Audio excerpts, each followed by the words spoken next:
Hey, 5th and 6th graders, Mrs. Fondra here. This week and going into next week, we're going to be doing a clay project. And it fits really well with our bell ringer this week because we're talking about form. So it's kind of difficult to do clay projects at home unless you have some very specific supplies. So I do have a video in my YouTube channel about how to make clay dough, which is flour, water, salt, and cornstarch. So you can make your own kind of Play-Doh type thing at home. You might already have like air dry clay at home, perhaps, if you get into that kind of thing at home. But I am inviting you today. If you would like to take some clay home, please email me. Make sure your parents or your guardians know that you want to have clay at home. And I would be happy to send some home for you because in class, we are going to be actually making pinch pot monsters. Okay, I actually showed this off in the bell ringer video. So if you watched that, you already saw this little guy. And the idea is that we are going to be turning a basic bowl that's pretty easy to like pinch. You're going to be turning it into a monster by adding eyes, a nose, teeth, tongue, and you could even add little feet and a little tail if you want to. All right.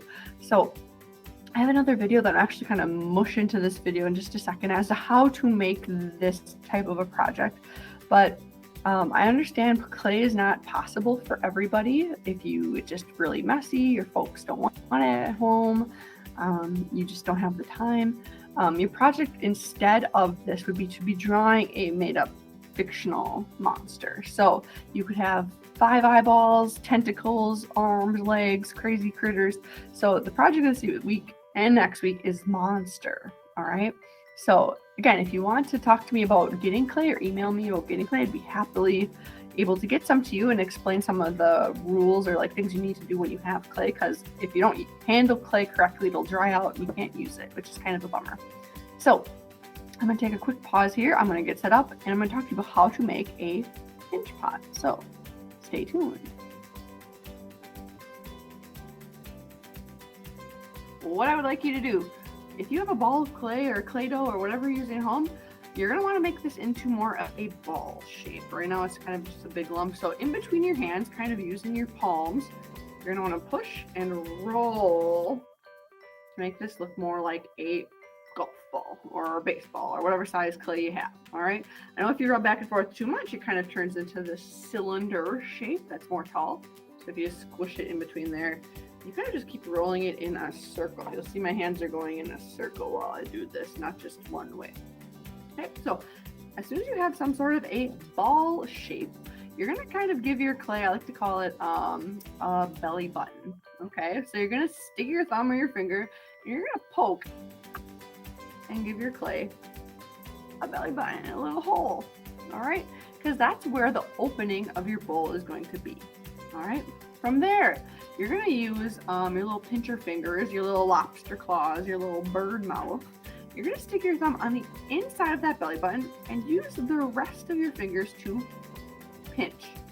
That's why they call it a pinch pot, because you're going to go in a circle, spinning this around and pinching. Okay, so I'll go pinch, turn,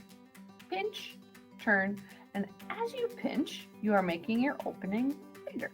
Okay, I like to tell students that you want to almost pretend the thickness of the clay, how thick this is, you could almost be as thick as your finger. Okay, and that's pretty easy when you're just talking about the sides of the bowl right here that go up and down, but don't forget the bottom. Okay, because if I pinch and I move my bowl away, it's kind of thick at the bottom. So make sure you're actually pinching the curved part of your bowl too. Okay, you also want to be careful. Sometimes I see students go pinch, and they put a hole through their pot. Okay, so just think about how thick the clay is while you're moving it around in your hands. So towards the end of the second part of the video that I spliced into this one, I talk about adding details and texture. That is a really big deal for these monsters. I want to see fur, scales, feathers, some sort of texture. All right, so this guy has lots of lines just drawn in to make it look furrier. Texture goes along with form very, very well, so I'm looking for that when I'm grading these. All right, so if you have any questions or comments or concerns, or you want to get clay and you watch this whole video and you're ready, please email me. I'll send you kind of a list of rules and things to do with this. This is a pretty fast project, as I said before, so it should be pretty quick to do at home. Bring it back here so I can fire it and get it back to you to like paint or glaze it at home too.